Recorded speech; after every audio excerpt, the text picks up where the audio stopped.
여러분도 외로우십니까? WHO는 2021년 7월에 한 연구를 하고 조사를 했더니 성인 3명 중 1명이 사회적 고립과 외로움을 겪고 있다라는 연구 결과를 내놓았습니다. 지금 많은 사람들이 외로워하고 있습니다. 게다가 어려움과 환난을 당하게 되면 주변에 나의 지인들조차 연락하지 않는 모습들을 우리가 보게 되지 않습니까? 평소에는 그렇게 잘 나를 돕는 사람들도 어려움을 겪으면 내가 철저히 혼자인 것을 내가 경험하게 됩니다. 이러한 함께하는 사람이 없는 외로움, 진정으로 나의 마음을 이해할 수 없다라는 외로움, 이 외로움을 겪은 사람이 성경에도 등장합니다. 바로 쫓기고 있는 다윗입니다. 다윗은 한때는 전쟁 영웅이었죠. 많은 사람들이 좋아했습니다. 그런데 문제가 생겼어요. 백성들이 노래를 부릅니다. 성경에는 이 노래 가사만 나오지만 제가 추측하면서 노래를 한번 붙여보도록 하겠습니다. 사울이 죽인 자는 천천히요, 다윗은 만만히로다. 얼레리 꼴레리 얼레리 꼴레리. 이 노래는요 우리나라의 전통 노래입니다. 그런데 아마 이렇게 불렀을 것 같아요. 얼레리 꼴레리 하는 거예요. 비교하는 겁니다. 마치 갑순이는 갑돌이를 좋아한대요. 놀리면 어때요? 안 좋아해. 그래 버리는 거죠. 사람의 마음이 그렇습니다. 누구를 누구와 비교하고 누구를 놀리기 시작하고 말을 돌기 시작하면 그 마음이 흔들리는 거예요. 사울 왕도 흔들렸어요. 사실 사울 왕과 다윗은 비교조차 되지 않는 거죠. 왜냐하면 장수였고 사울은 왕이었죠. 그러나 비교하는 마음이 들기 시작하고 다윗을 죽이기로 결정합니다. 창을 다윗에게 던지는 거예요. 다윗을 쫓아가는 겁니다. 집까지 밤중에 가서 잡아오려고 하는 거예요. 다윗은 도망쳤습니다. 광야로 도망칩니다. 사울은 광야까지 가서 샅샅이 다윗을 찾으러 다니는 거예요. 쥐잡듯이 잡는 겁니다. 결국 다윗은 적국인 블레셋으로 망명을 하게 돼요. 적국으로 가는 거예요. 얼마나 외로웠을까요? 자신의 가족, 사울은요 장인어른이었어요. 왕인 동시에 장인이었단 말입니다. 자신의 가족에게도 배신을 당하고 자신의 주변 사람 민족도 이제 자신을 돌보지 않는 그 환경 가운데 다윗은 외로움을 느끼게 되었습니다. 홀로 남겨질 때가 있고요, 억울한 누명을 씌울 때가 있습니다. 이유 없는 미움과 알지 못하는 고난이 우리에게 다가올 때도 있습니다. 철저한 외로움과 고독감이 나에게 다가오는 겁니다. 어떻게 이 고독감과 외로움을 해소할 수 있을까요? 다윗은 세상의 여러 가지 방법들, 나의 운, 어떤 럭키, 언럭키 이런 것들로 해소하려는 게 아니라 철저히 어려운 상황 가운데서도 하나님을 바라봤습니다. 할렐루야! 나의 피난처와 나의 모든 문제를 해결하실 분은 오직 여호와 하나님임을 내가 고백하며 주님을 의지하고 기도한 거예요. 다시 기도하는 겁니다. 할렐루야! 다시 주님의 뜻대로 살아가는 거예요. 이런 찬양이 있지 않습니까? 나의 피난처 예수 의지해요. 나의 피난처 예수 의지해요. 나의 가는 길에 거센 바람 몰아쳐와도 나의 피난처 예수 의지해요. 할렐루야. 이 찬양은요 시편 46편 다윗의 시에, 다윗의 노래에 착안한 그 찬양이에요. 다윗은 이렇게 고백했습니다. 시편 46편 1절에 하나님은 우리의 피난처시요 힘이시니 환난 중에 만날 큰 도움이시오. 그러므로 땅이 변하든지 산이 흔들려 바다 가운데 빠지든지 바닷물에 솟아나고 뛰놀든지 그것이 넘침으로 산이 흔들릴지라도 우리는 두려워하지 아니하리로다. 할렐루야. 산이 흔들리고 바다가 흉흉하고 모든 파도가 나에게 다가와도 나는 흔들리지 않는다는 거예요. 이 수많은 외로움과 고독감 가운데도, 세상의 환난과 고난 가운데도 나는 여호와 하나님이 피난처임을 고백하는 겁니다. 할렐루야. 그것을 믿는 믿음으로 나아가는 거예요. 인간에게 도움을 받는 것은 한계가 있습니다. 분명히 한계가 있어요. 우리가 세상적인 방법으로 이 외로움과 고독감을, 문제를 해결하는 것 한계가 있습니다. 그러나 하나님은 한계가 없으신 놀라운 분임을 믿으시길 바랍니다. 하나님을 바라보면요 예기치 못한, 예상하지 못한 돕는 손길로 우리를 도우시는 거예요. 다윗도 여러 가지 이런 환난과 어려움과 외로움 가운데 있었지만 주님을 의지하고 하나님의 방법대로 사니 하나님이 예상하지 못하는 돕는 손길을 보내주십니다. 어떤 손길을 보내주셨을까요? 오늘 본문 말씀에도 많은 사람들이 다윗에게 돌아왔다라고 기록되어 있습니다. 돌아오게 하시는 거예요. 홀로 있는데 하나님이 믿음의 사람들을 붙여주시는 겁니다. 어떤 사람을 붙여주셨을까요? 오늘 본문 말씀의 좀 앞부분을 보겠습니다. 역대상 12장 1절입니다. 다윗이 기스의 아들 사울로 말미암아 시글락에 숨어 있을 때 그에게 와서 싸움을 도운 용사 중에 든 자가 있었으니 그들은 활을 가지며 좌우 손을 놀려 물매도 던지며 화살도 쏘는 자요 베냐민 지파 사울의 동족인데 그 이름은 이러하니라. 누구의 동족이라고요? 사울의 동족입니다. 지금 다윗을 죽이려고 혈안이 되어 있는 사람이 누구입니까? 사울이에요. 사울은 마치 원수와 같습니다. 그러나 하나님은요, 역사해 주시면 원수의 동족을 통해서도 우리를 도우십니다. 할렐루야. 하나님이 역사하시면요, 정말로 예기치 못한 그 사람이 나를 돕는 거예요. 때로는 우리 주변의 가족들이, 나의 주변의 지인들이 나를 도울 것 같지만 하나님은요, 정말로 생각하지 못하는 사람을 통해서 우리를 도우실 때가 있습니다. 그것이 하나님의 능력입니다. 우리 주위에 사람이 없다 할지라도 하나님은 놀라운 은혜를 베푸셔서 원수의 동족이라도 우리를 돕는 손길로 역사해 주십니다. 쉰들러라는 사람 아시죠? 오스카 쉰들러. 그 사람은 독일 사람이에요. 그리고 유태인들이 학살을 당할 때 그것을 기회로 삼아서 유태인이 운영하고 있는 공장을 인수합니다. 쉽게 인수하는 거죠. 나치 당원이 됩니다. 당원이 돼야 자기가 출세할 수 있으니까요. 세상적인 눈이 밝습니다. 그리고 자신의 이익만을 위해 살아갑니다. 그런데 유대인 회계사 스턴을 만나면서 마음에 흔들림이 있는 거예요. 너무 좋은 사람인데 유대인이에요. 잡혀가게 생겼어요. 흔들리는 거예요. 그리고 스턴을 통해서 얼마나 많은 유대인들이 지금 학살을 당하고 있는지 깨닫게 되고 알게 됩니다. 알아보니 실제로 목욕탕으로 넣어놔서 가스를 틀고 이해할 수 없는 방법으로 자신의 독일인이 그렇게 학살을 하고 있는 것을 알게 된 거예요. 이제 돌이키게 됩니다. 마음을 돌이켜요. 그리고 스턴과 함께 리스트를 적습니다. 어떤 리스트예요? 쉰들러 리스트. 자신이 살려야 될 유태인들의 이름을 적는 거예요. 그리고 많은 방법과 하나님의 방법을 간구하면서 한 명 끄집어내서 1100명의 유대인들이 살아납니다. 이것이 영화로 돼서 쉰들러 리스트라는 영화를 보신 분들이 많을 거예요. 마지막 장면이 어떻습니까? 유대인들이 꽃을 들고 쉰들러의 묘지에 하나하나 놓는 거예요. 지금도 고마워하는 거예요. 학살당한 사람에 비해서는 많지 않은 1100명이라고 할지라도 우리의 생명을 너무나도 소중하게 여겨줬던 원수의 동족을 기리는 겁니다. 우리는 홀로 있지 않습니다. 할렐루야.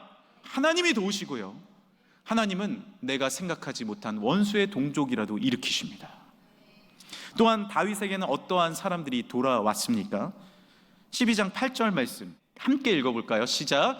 갓사람 중에서 광야에 있는 요새에 이르러 다윗에게 돌아온 자가 있었으니 다 용사요 싸움에 익숙하여 방패와 창을 능히 쓰는 자라. 그의 얼굴은 사자 같고 빠르기는 산의 사슴 같으니. 할렐루야. 홀로 있을 그때 하나님은 용사를 보내주신 거예요. 사자 같은 용사, 빠르기는 사슴 같은 용사, 그런 용사가 온 겁니다. 어느 지파라고요? 갓지파입니다. 갓지파. 저희도 이제 앞에 무심천이 흐르잖아요. 그런데 제가 얘기를 들어보니까, 오랫동안 우리 지역에 사신 분의 얘기를 들어보니까 무심천 밖에서 무심천 안으로 이사를 잘 안 오신다 그러더라고요. 그분만 그러신가요? 네. 그만큼 무심천을 이렇게 가로질러서 왔다 갔다 하는 게 어렵대요. 근데 제가 그거를 실제로 들었어요. 신방을 하러 갔는데, 우리 성도분들의 가정에 신방하러 갔는데, 권사님 한 분이, 다른 교회 다니시는 권사님 한 분이 이제 신방한다는 얘기를 듣고 오신 거예요. 그래서 아니 저희 교회 신방인데 어떻게 오셨어요? 하니까 저희 교회 예배를 온라인으로 많이 들으셨대요. 그러면서 제가 실물이 난지 방송이 난지 보고 싶으셨대요. 네.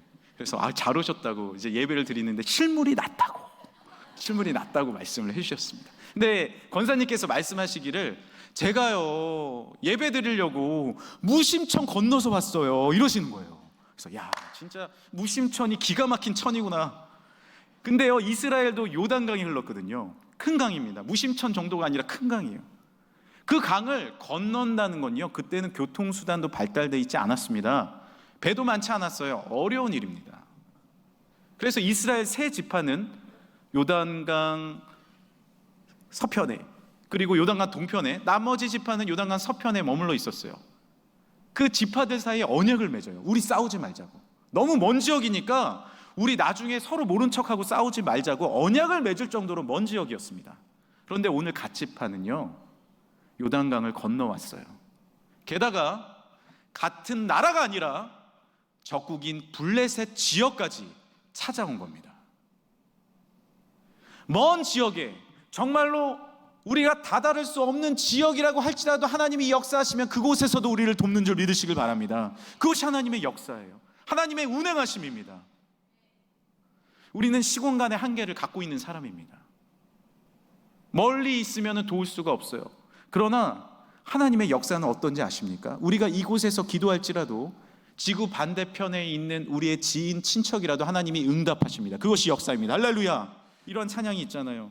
누군가 널 위해 누군가 기도하네. 제가 청년 때 이 찬양을 기타를 치면서 부르는데 눈물이 너무 나는 거예요. 힘들고 어려웠을 때였어요.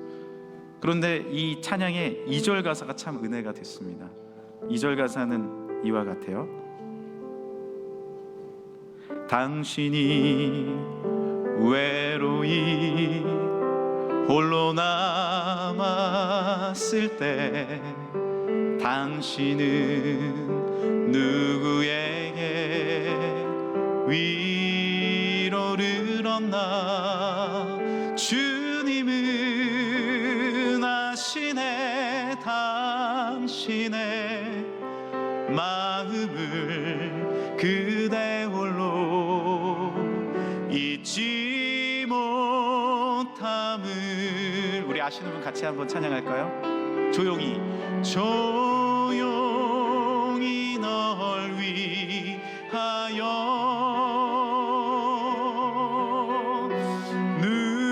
누군가 기도하네.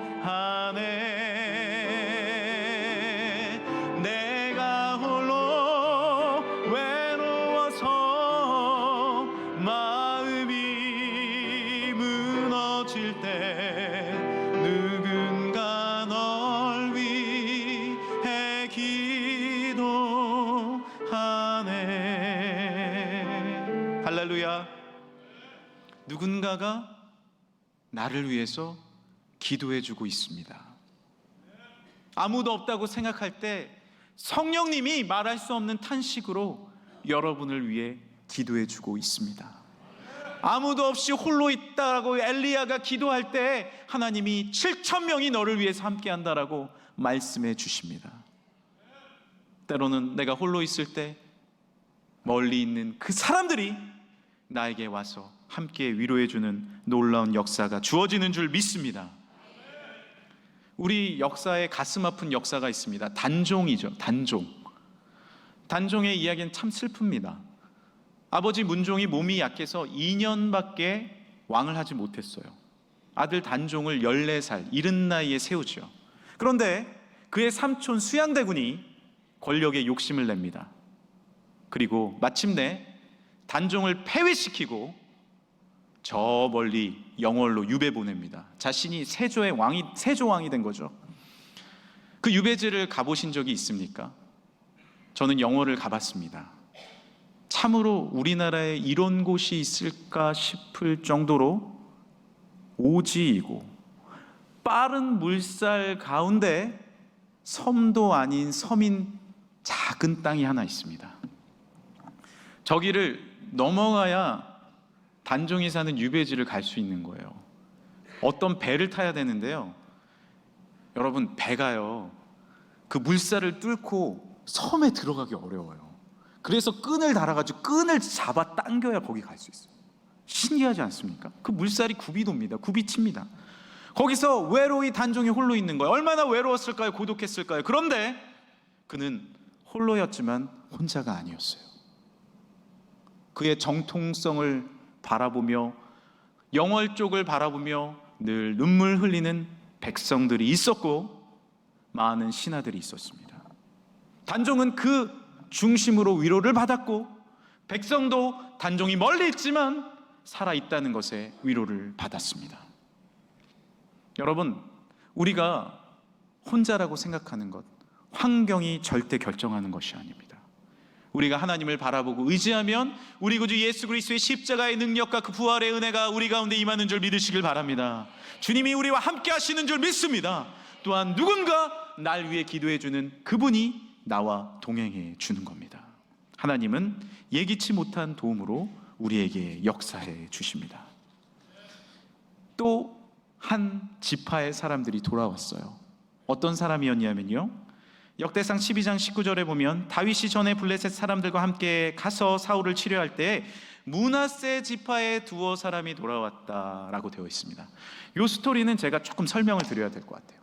므낫세 지파 두어 사람이 돌아왔을 때 한 문제가 생겨요. 전쟁이 일어난 겁니다. 다윗이 어디 있었다고요? 블레셋 망명을 했죠. 그런데 블레셋 왕이 부른 거예요. 다윗, 전쟁이 일어났다. 우리와 함께 전쟁터로 나가자. 그 전쟁이 어떤 전쟁인지 아십니까? 자신의 민족 이스라엘과 전쟁이 일어난 거예요. 자신은 어쩔 수 없이 망명 왔는데 자신의 아비, 어미, 수많은 사람들의 창을 겨누어하는 그런, 화를 겨누어하는 그런 어려움에 처해진 겁니다. 여러분이 마치 조선시대에 살고 있다면 예를 들어 보겠습니다. 정치적으로 문제가 생겨서 망명을 일본으로 간 거예요. 여러분이. 그래서 일본에 있는데 일본 왕이 부릅니다. 자, 우리가 전쟁이 일어났는데 조선과의 전쟁이다. 창을 들고 활을 들고 그곳에 싸워 나가라. 네가 해결하라 라고 했을 때 얼마나 우리가 당황스러울까요? 우리가 삶을 살아가다 보면 이러한 앞도 뒤도 막히고 옆도 막히고 위아래도 막히는 어찌할 바를 모르는 정말 예기치 못한 어려움이 주어질 때가 있습니다. 그러나 이때 하나님은 놀라운 방법으로 우리의 길을 열어주시는 줄 믿습니다. 다윗이 이렇게 예기치 못한 어려움이 주어졌을 때 갑자기요, 신하들이 나서는 거예요. 블레셋 신하들이 안 된다는 거예요. 다윗 데려가면 안 된다는 거예요. 왕은 데려가겠다는 거예요. 왕의 말이 중요하지 신하의 말이 중요합니까? 그런데 왕을 막 설득하는 거예요. 그거는 거기에 또 신하들의 알력이 서로 존재했습니다. 아니, 다윗이 자기보다 유명해지면 안 되잖아요. 그래서 이렇게 얘기한 거예요. 다윗이 가서 배신하면 어떡합니까? 안 됩니다, 안 됩니다. 왕은 데려가고 싶었지만 이 문제가 해결함을 입는 거예요. 할렐루야. 이렇게 하나님이 놀라운 피할 길을 내어 주십니다. 우리의 삶 가운데 이와 같아요. 왜 다윗에게 이렇게 수많은 사람들이 모여왔을까요? 그들이 다윗의 외모나 재능이나 용맹함이나 다윗의 배경을 봤습니까? 그렇지 않습니다. 오늘 18절 말씀에 아마세라는 장수가 다윗에게 이렇게 이야기를 합니다. 당신도 평안하고 당신을 돕는 자에게 평안이 있을지니 이는 다윗 당신의 하나님이 당신 다윗을 도우심이라 한지라. 할렐루야. 뭘 본 거예요? 함께 모인 자들이 뭘 본 거예요? 하나님이 다윗과 함께함을 본 줄 믿으시길 바랍니다. 다른 거 본 거 아니에요. 당신은 하나님의 사람입니다. 당신은 하나님이 놀랍게 운행하시는 하나님과 동행하는 사람입니다. 할렐루야. 그것을 보니 사람들이 모여오기 시작한 겁니다. 이제 제가 한 이야기 드리고 말씀을 이제 마무리할까 합니다. 하영록 회장님이라는 분이 있어요. 미국에서 정말 큰 회사를 운행하고 있고 지금 전 세계에서 젊은이들이 가장 오고 싶어 하는 회사를 지금 팀 하스의 CEO입니다. 이 하영록 회장님이 젊은 시절에 어떤 유명한 건축 회사에 입사를 한 거예요. 실력이 뛰어났습니다. 계속해서 고속 승진을 하는 거예요. 30대 임원이 됐습니다. 놀랍지 않습니까? 그런데 그때 자신이 다 이루었다고 모든 것을 할 수 있다고 생각할 그때 심장 빈맥증이 자신에게 발병한 것을 알게 됩니다.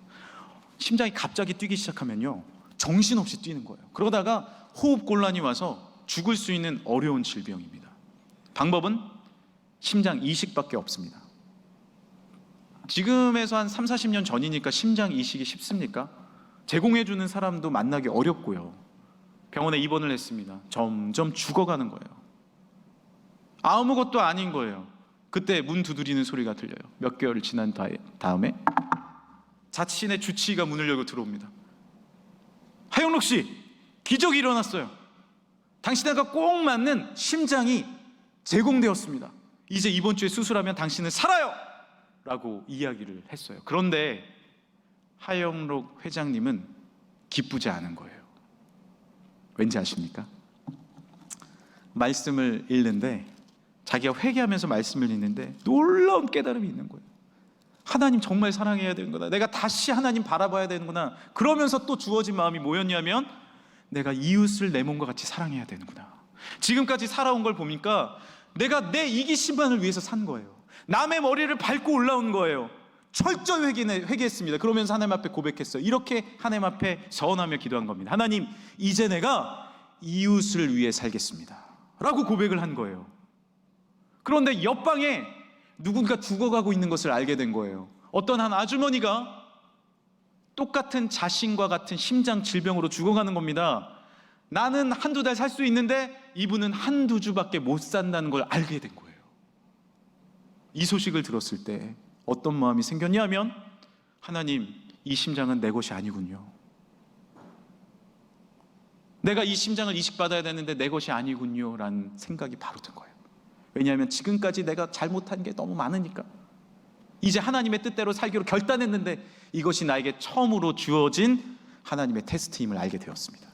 그리고는 심장을 양도합니다. 그 여인은 살았고 하영록 회장님은 점차 죽어가고 있었어요. 우리의 삶에 우리의 뜻대로, 우리의 계획대로, 나의 생각대로 모든 것이 이루어질 것 같습니다. 그러나 때로는 하나님의 방법대로 사는 것을 결정할 때 놀라운 하나님의 호의, 능력, 페이버가 임합니다. 할렐루야! 한 달 후에, 아무도 이 심장이 그렇게 쉽게 구해지지 않잖아요. 한 달 후에 의식불명에 들어갈 때 심장이 주어진 거예요. 그리고 이식을 받고 살아났습니다. 그때부터 이 정신으로 사는 거예요. 우리 기업은 나의 기업이 아니다. 우리의 가정은 하나님의 복음을 전하는 가정이다. 할렐루야! 그렇게 살아간 거예요. 그런데 그때부터 놀라운 길이 열리는 거예요. 멀리서도 자신을 도우러 오는 일이 주어집니다. 여러분 궁금하신 분은 P31 또는 페이버라는 이분이 쓴 책을 보세요. 멀리서도 돕는 손길이 주어지는 거예요. 원수의 동족이 나를 돕는 겁니다. 다윗과 같은 기적이 이루어지는 거예요. 하나님 앞에 피할 길을 얻는 겁니다. 할렐루야! 그 놀라운 능력으로 주어져서 이 기업을 일궈냈다라는 간증을 하시는 거예요. 왜 우리에게 멀리서 돕는 손길이 주어집니까? 내가 이 예기치 못하는 수많은 손길을 왜 내가 얻을 수 있습니까? 이 외로움을 내가 어떻게 해소합니까? 우리는 세상적인 방법으로 해소하려고 합니다. 나의 어떤 꿈과 나의 세상적인 방법과 나의 어떤 세상적인 즐거움, 그 해결되지 않는 방법을 다 끌어써서 내 외로움을 해소하려고 해요. 그런데 해소되지 않아요. 고난이 해결되지 않습니다. 그러나 그 모든 방법들을 내려놓고 온전히 하나님의 방법, 할렐루야! 하나님의 능력, 하나님의 은혜, 오히려 이웃을 사랑하고 섬기는 하나님의 방식대로 살아갔을 때 다윗에게 놀라운 돕는 손길들이 주어지는 겁니다. 우리의 방식은 세상과 같지 않습니다. 오히려 먼저 그의 나라와 그의 의를 구하고 내 이웃을 내 몸과 같이 사랑하는 하나님의 방법대로 살 때 세상에서 채우지 못한 외로움이 주의 놀라운 생수의 강으로 채워짐을 믿으시길 바랍니다. 그 방법을 사용하시길 바랍니다. 금천교회는 하나님이 돕는 교회입니다. 할렐루야! 우리는 이 고백을 들어야 돼요. 금천교회는 하나님이 함께 하시는 교회입니다. 할렐루야! 금천교회 성도들은 하나님이 함께 하시는군요. 여러분의 가정은 하나님이 도우시는군요. 이 얘기를 들으시길 간절히 소망합니다. 다른 것으로 우리의 외로움과 고독감과 다른 것으로 세상의 여러 가지 문제를 해결하는 것이 아니라 하나님의 방법대로 섰을 때 원수의 동족도 돕고 멀리서도 우리를 도우며 피할 길을 내어주시는 하나님의 축복이 우리와 함께 하심을 믿습니다. 오늘 본문 말씀을 함께 읽고 말씀을 마무리하겠습니다. 역대상 12장 22절입니다. 함께 읽겠습니다. 그때 사람이 날마다 다윗에게로 돌아와서 돕고자 하매 큰 군대를 이루어 하나님의 군대와 같았더라. 아멘.